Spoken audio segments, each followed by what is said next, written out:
It's been 25 years since the release of the original Sonic the Hedgehog for the Sega Mega Drive, a game that captured the hearts of many a gamer back in the 90s. His character design and persona gave gamers a much more hip and cool alternative to the more child-friendly characters offered by Nintendo, and the choice to focus gameplay on speed rather than precision platforming set it apart from anything else at the time. It was an instant hit that spawned 3 sequels for the Sega Mega Drive, each one building upon the last game's successes and fixing nearly all of their flaws to create a better and better experience each time, with Sonic 3 and Knuckles being my personal pick for the best Sonic game to date. However, the Blue Blur hasn't had the best of transitions when making the jump to 3D, and with no true Sonic game and only a few ports and spin-offs released for the Saturn, fans would have to wait until the Sega Dreamcast before they could play a brand new Sonic game. It's fair to say that Sonic fans have had it pretty rough over the years, with games like Sonic Boom and Sonic 06 hurting the franchise so badly it's still trying to recover. It's almost like anything Sonic Team touched would turn into a bit of a mess. That's not to say that all of these games were bad. Some of these games were occasionally fun and enjoyable in their own way, but there's never really been anything since that could be truly classed as a great Sonic game. Now, 23 years later, it's the turn of a team of Sonic fans to take the series back to its 2D roots and show everyone that Sonic has still got what it takes. And the results are not just a fantastic game, but perhaps one of the best Sonic games of all time.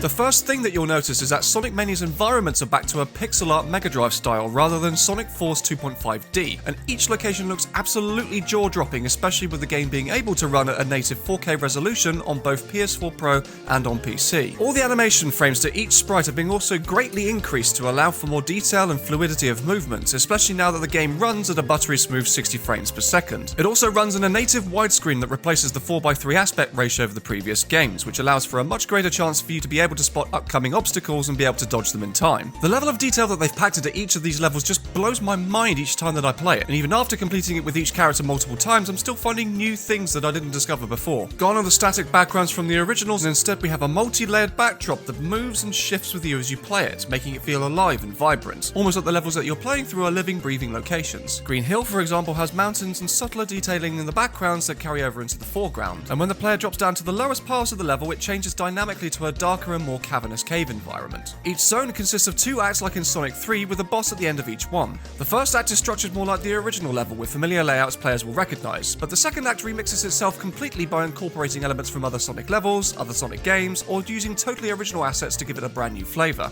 And that's part of what makes playing Sonic Mania so fun and enjoyable. Even if you're blasting through a zone that you visited before in previous games, it's mixed up enough to make it feel both recognisable and completely fresh. It's a real treat for veteran players like myself who grew up playing through zones like Chemical Plant or Flying Battery to then be able to play through them again and relive that feeling of excitement that we felt when playing it for the first time back on the Mega Drive. If you really wish to crank the nostalgia to 11, you can also apply video filters in the options menu that allow you to apply a CRT sharp filter for added scan lines, or a CRT soft filter for softer scan lines, a clean filter for smoother looking pixels, or just leave it on the default setting for the game's au naturel look. I personally didn't mess with this too much and stuck with the default setting, but it's really nice to see that this option is here for people who want to use them. It's not all nostalgia, as there are 4 completely new zones to play that offer never before seen environments that are a joy to explore. Zones like the stunning Press Garden Zone start off in Act 1 as a colourful industrial themed zone, complete with moving conveyor belts and reams of newspaper in the background, and then Act 2 transitions it into a beautiful snow-covered Japanese garden, complete with cherry blossom trees, Toro lanterns, and frozen blocks of ice that the player has to find creative ways to get past in order to progress. Other levels like Mirage Saloon Zone borrow inspiration from forgotten beta levels like Dust Hill Zone from Sonic 2, and combines them with fantastical elements that give it so much character and personality, and are littered with Easter eggs that make traversing and exploring really enjoyable. They all offer brand new mechanics, badnik types, and fit nicely within the existing levels of previous games without standing out like a sore thumb for being too complex or too modern in design. What I mean by that is that Sonic Mania is a game with consistency in its vision. It looks, sounds, and feels like a game that could have easily come out on the Sega Saturn had it come out at the time, but with the added benefit of modern game design giving it that extra polish. Speaking of sound, the music in this game is just fantastic to listen to, as not only does it faithfully replay the tunes we're used to, it also expands upon their instrumental range to give old tracks a new life. Chemical Plant is still what fans know and love, but it has a more industrial feel to it that adds a whole new layer of depth to the track that wasn't achievable before on the limitations of the Mega Drive. Studiopolis Zone's track is a bright and jazzy tune with lots of horn and piano instrumentals to give it a showbiz feel. Flying Battery is, well,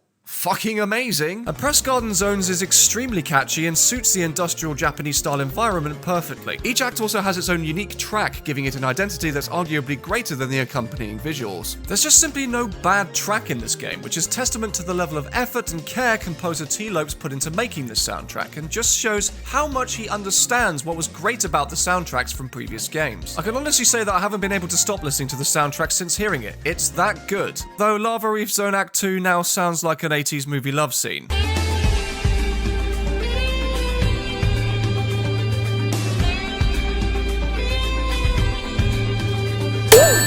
All of the classic sound effects are here as well, and they sound just as good if not better than they did back on the Mega Drive. All the zips, booms, bonks and clangs all sound great and suit their assigned assets perfectly, making them instantly identifiable to the player even when off screen. Of course, all this care and attention to detail would be for nothing if the game itself played like complete arse. And I'm happy to say that this is definitely not the case. If you've played Sonics 1 through 3 before, you'll instantly be able to pick up and play this game almost entirely from muscle memory, with only a small period of adjustment needed for new players to get used to how the game feels. Jumping on enemies feels responsive and satisfying, allowing you to perform some really fun maneuvers, and if you fuck up, you always know it's your fault, and not because the game caused you to lose control. Running down hills feels fast and exciting, letting you build up a crazy amount of momentum to a point where even the game's camera is barely able to keep up with you. But instead of it coming off as you breaking the game in a bad way, it instead empowers you by making you feel like you're controlling the fastest thing alive, which is exactly how a Sonic game should feel, and that's where I feel Sonic Team have gotten it so wrong in the past. Thankfully, Christian Whitehead, Pagoda West Games, and Headcanon have mastered the feel of the original Sonic games to a point where Sonic 4 feels like a distant memory, so much so that you'd be forgiven for thinking that the Sonic Mania game is running on the same engine as the originals. Boss encounters are easily one of the best parts of any Sonic game, and here they're even more varied and interesting to keep you guessing. Some bosses mix and match elements from different classic games to make something new and surprising, while others are completely new altogether with a couple of fantastic surprises for die-hard fans. I would talk about these in more detail, but I feel the best way to experience them is by playing the game from fresh without any preconceived expectations to ruin the surprise, though I will say that they are a real treat for those familiar to the series and not too punishing for newcomers to enjoy either.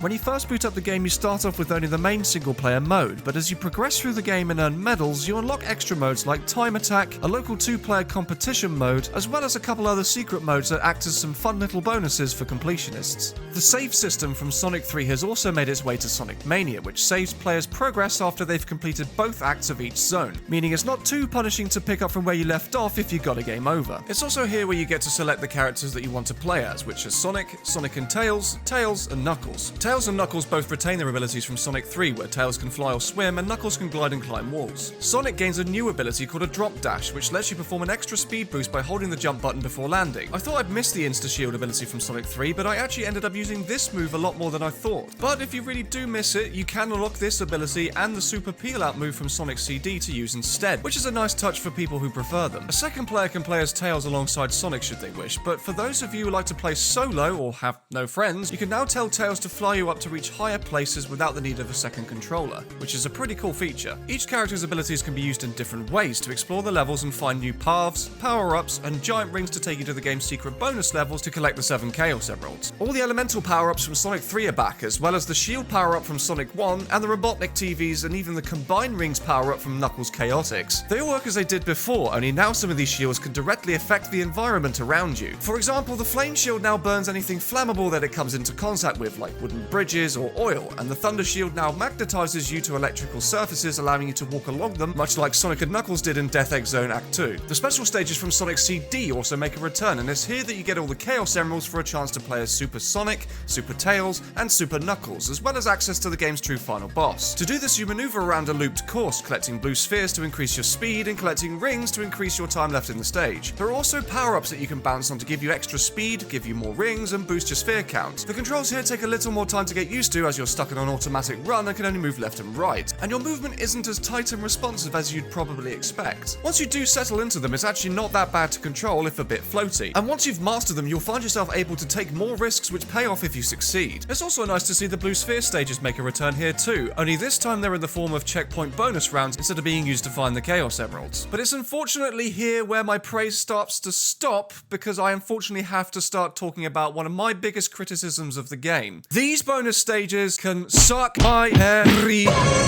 Now let me quickly say that I initially liked these stages, and I even found them quite enjoyable to play, but holy shitting fuck, the later ones in this game are just way too hard. Shut up! They start off easy enough to play and even slightly mirror the layouts from some of the original ones, but then they just get almost stupidly complex and become too maze-like. Which would be fine if you didn't also have to contend with the game speeding up constantly if you take too long to finish the stage, which makes navigating the harder parts nigh on fucking impossible unless you have the reflexes of a ninja. It gets so fast and so intense to a point that you have to really concentrate if you don't want to fuck up. But the problem here is that the quicker the spherical pixelated environment moves, the harder your eyes have to work to keep up with it, meaning it can be extremely hard to see what's coming and be able to react to it in time without your eyes starting to fucking bleed. I'm probably alone in this and totally aware that some of the Get Good crowd might already be dismissing this criticism as invalid because you found them easy, and yes, I know they're meant to be a challenge and not a cakewalk, but I personally found the difficulty curve to be way too steep for my taste, and it ended up making these levels actually feeling more of a chore than an actual fun and enjoyable experience. It got to a point where I purposefully avoided playing these levels altogether and would run straight past them, so I wouldn't have to play them again. Another issue is that continues in this game are way too hard to earn, especially when compared to other Sonic games. I actually had to Google this as I originally thought that there weren't any continues in the game at all. But no, there are. And holy shit is the criteria to get them stupid. So get this, instead of earning them in the blue sphere rounds like in Sonic 3, you now have to earn over 10,000 points in the UFO stages in order to get them. But by the time you get enough speed to reach Mark 3 to get those points, you've already caught up with the UFO with the emerald and finished the level. So what's the point? I personally think that they would have worked better if they were included in the blue sphere stages, as the only thing you can earn from them now are medals that you can use to unlock extra game modes, special moves, and other secrets. Which is fine if you care about collecting them, but if you don't, there's no longer any immediate benefit for the player to do these stages, meaning they're just there for more dedicated players to play rather than acting as a way to give the player a boost to help them with their current playthrough. I also would have liked to have seen more levels with exclusive sections devoted to each character's unique abilities. There's only a small handful of different paths for Knuckles to access, for example, and only one exclusive act and boss, whilst both Sonic and Tails play through the exact same levels each time with only slight differences on how you can explore them. It's a small criticism, sure, but when you compare it to Sonic 3 and Knuckles, which had a total of 14 stages with more unique paths, level transitions, and sometimes completely different boss encounters, it's a little disappointing that there wasn't more in Sonic Mania to differentiate each character's single-player experience. I also felt a little let down by the fact that only some levels had transition animations between them and others didn't, which seems like an odd critique, but it resulted in some of the level changes to be a bit too jarring and abrupt for my taste. Yeah, it's a bit of a nitpick, but considering Sonic 3 and Knuckles did such a fantastic job of connecting the whole game together and gave you a clearer sense of progression through its world, it's a shame that this part was a little bit lacking. The developers clearly understand the benefit of this tiny detail in the previous games, as they included some fantastic ones that brilliantly explain what's going on and where you are, but for some reason they decided not to include links between 5 different zones that are in completely different locations without explanation, and it's just a shame that they weren't consistent here.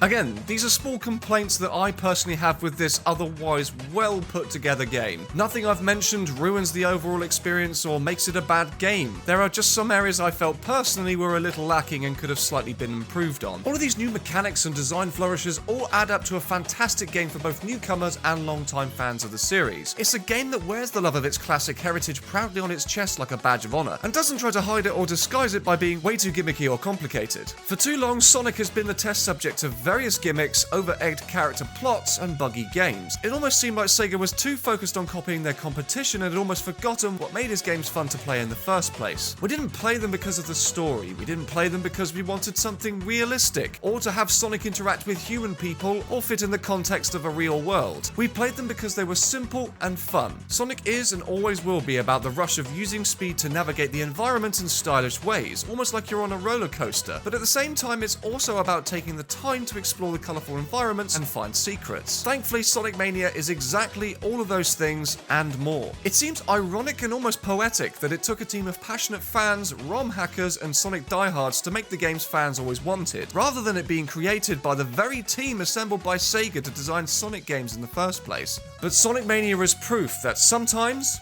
fan fiction is better than the real thing.